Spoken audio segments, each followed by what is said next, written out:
Hello friends, വനു glow വ്ളോഗിലേക്ക് എല്ലാവർക്കും സ്വാഗതം.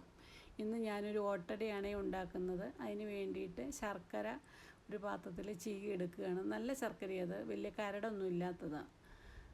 പിന്നെ അത് കഴിഞ്ഞിട്ട് ഗോതമ്പ് പൊടിയും കൊണ്ടാണ് ഉണ്ടാക്കുന്നത്. ഗോതമ്പ് പൊടി ഇച്ചിരി ഉപ്പും ചേർത്ത് ചെറു ചൂടുവെള്ളത്തിൽ കുഴച്ചെടുക്കണം. അത് നന്നായിട്ട് കുഴയ്ക്കണം.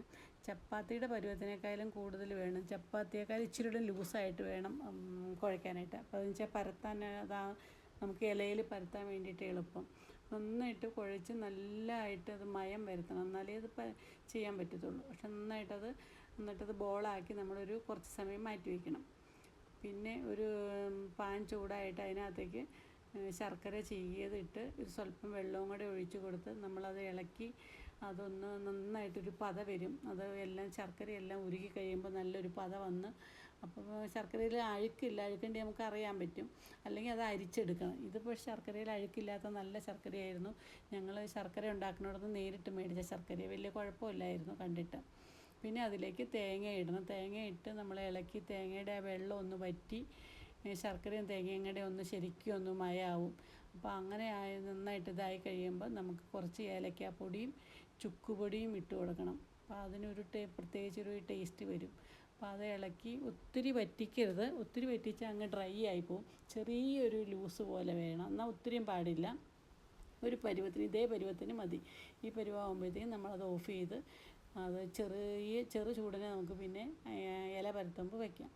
പിന്നെ അതിനകത്തേക്ക് നമ്മളൊരു പാൻ വെച്ചിട്ട് നമ്മൾ ഈ ഇലയിലേക്ക് ഈ ചപ്പാത്തി മാവ് കുഴച്ചില്ലേ, അപ്പോൾ അതെല്ലാം ബോള് പോലെ എടുത്ത് അത് ശരിക്കും പരത്തണം. കൈ കൊണ്ട് ശരിക്കും പരത്തിയെടുക്കണം. അത് ഇച്ചിരി മയം ഉള്ളത് കൊണ്ട് നമുക്ക് പരത്താൻ എളുപ്പമുണ്ട്. ഇച്ചിരി ലൂസാണ്, പക്ഷേ കയ്യിൽ ഒട്ടിപ്പിടിക്കുക. അതിന് നമ്മൾ വെള്ളം തൊട്ടിട്ട് വേണം അത് ശരിക്കും കൈ കൊണ്ട് പരത്താനായിട്ട്. അപ്പോൾ നന്നായിട്ട് പരത്താൻ പറ്റും. വെള്ളം തൊട്ട് പരത്തുമ്പോൾ കയ്യെ പിടിക്കത്തില്ല. പിന്നെ അതിൻ്റെ മുകളിലെല്ലാം ഈ ശർക്കര നമ്മൾ ഉരുക്കി വെച്ചില്ലേ, ശർക്കരയും തേങ്ങയും, അത് ശരിക്കും കുറേശ്ശെ ഇട്ട് കൊടുത്ത് അതിനെ ഇങ്ങനെ നന്നായിട്ടത് അതിൻ്റെ അളവനുസരിച്ച് കൂട്ടിയും കുറച്ചും ഇടാം. ശർക്കരയും തേങ്ങയും ഒത്തിരി ഇഷ്ടമുള്ളവർക്ക് ഒത്തിരി ഇടാം, കുറച്ച് ഇഷ്ടമുള്ളവർക്ക് കുറച്ച് ഇഷ്ടം. അത് അവരവരുടെ ഇഷ്ടത്തിനനുസരിച്ച് ഇട്ട് കൊടുത്താൽ മതി. എനിക്കിച്ചിരി ശർക്കരയും തേങ്ങയും കൂടുതലുള്ളത് ഇഷ്ടം.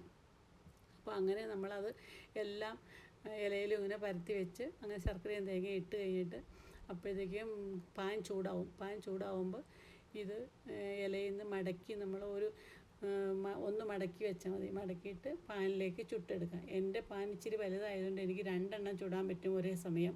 അപ്പോൾ 2 ഇല ഇതുപോലെ മടക്കി പാനിലേക്ക് വെച്ച് മടക്കി ഞങ്ങൾ ചുട്ടെടുക്കാനാണ് വെച്ച്. അത് കഴിഞ്ഞിട്ട് ഈ ഇല അട വെച്ചിട്ട് പിന്നെ അതിൻ്റെ മുകളിൽ അടപ്പ് വെച്ച് നമ്മൾ അടച്ച് വെക്കണം. അടച്ച് കുറച്ച് കഴിയുമ്പോൾ ഇത് ശരിയായി കഴിയുമ്പോഴത്തേക്കും നമ്മളത് തിരിച്ചിടണം. ഒരു സൈഡ് വെന്ത് കഴിയുമ്പോഴത്തേക്കും മറ്റേ സൈഡും കൂടെ തിരിച്ചിട്ടിട്ട് പിന്നെ 2 സൈഡും വെന്ത് കഴിയുമ്പോൾ പിന്നെ അത് വാങ്ങിയിട്ട് പിന്നെ നമ്മൾ ചൂടനെ അത് കഴിക്കാം. തണുത്ത് കഴിഞ്ഞാൽ കൊള്ളത്തില്ല. ചൂടനെയാണ് നല്ലത്. തണുത്ത് കഴിഞ്ഞാൽ കൊള്ളത്തില്ല എന്നല്ല, തണുത്ത് കഴിയുമ്പോൾ അത്രയും ടേസ്റ്റ് ഇല്ല. ചൂടനെ കഴിക്കുമ്പോൾ നല്ല ടേസ്റ്റ് ഉണ്ട്. നല്ല ഓട്ടടയായിട്ട് കിട്ടും. അപ്പോൾ അത് ചൂടനെ തന്നെ കഴിക്കുമ്പോൾ നല്ല ടേസ്റ്റുമാണ്. പിന്നെ എല്ലാവർക്കും ഇത് ഇഷ്ടപ്പെടുകയാണെങ്കിൽ ഒന്ന് ഉണ്ടാക്കി നോക്കണേ. നല്ലത്, എത്രയായാലും നല്ലതാണ്.